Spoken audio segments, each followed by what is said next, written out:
Do you think there'll be much change in the brakes that they put on the property market? I mean, all the administrative restrictions on That's a key question, and I don't know the answer. They've refrained from taking the brakes off so far. Yeah. That signals to me that the top priority has remained to kill that bubble. If only we had killed our bubble here in 2005 or 2006 more aggressively, we wouldn't be in the mess that we are in now. I give the Wenjibao people a lot of credit for having put priority on killing that bubble. It was not a national bubble, but it was very strong in Beijing, Shenzhen, Shanghai, and some cities in between. But not in the most of the country, not in tier 2 and tier 3 cities. The fact that the property bubble seems to be under control now, after several years of running away from them, is a singularly most important factor in the management of the economy right now. Does the new leadership subscribe to the view that you need to have a home ownership middle class in order to continue the growth of the middle class and social stability and the virtuous cycle?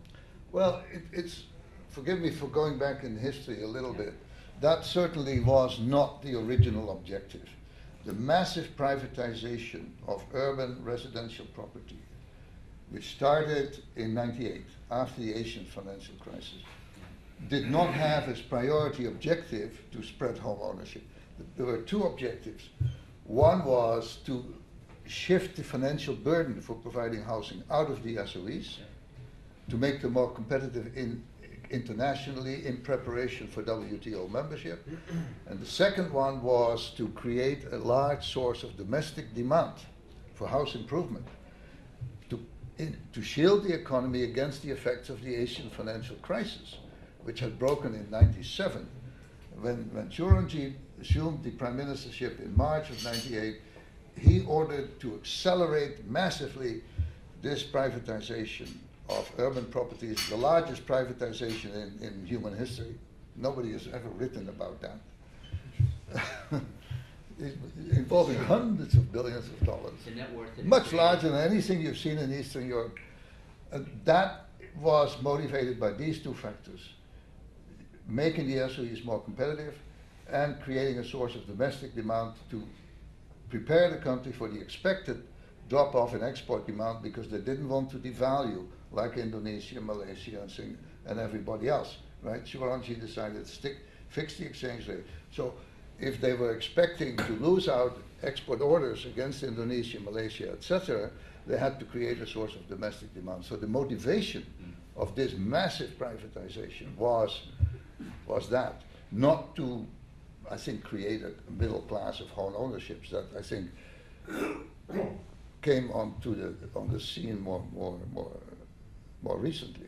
Yeah. No, I asked the question not thinking back to the original motivations for home ownership, but the more recent philosophy that has, that was put into place and that created the need for the brakes on speculative price increases. It would stand to reason that if the new administration believes that home ownership is a critical component to social stability, increasing home ownership, and the aspirations of the middle class, if that's part of the philosophy and the theory of how it's going to work well for the Communist Party, it stands to reason that the administrative restrictions would stay in place for a long period of time. That would be my guess. But what I have been told is that Li Keqiang was fully behind Wen Jiabao in imposing these administrative restrictions to kill the speculative dimensions of what was going on.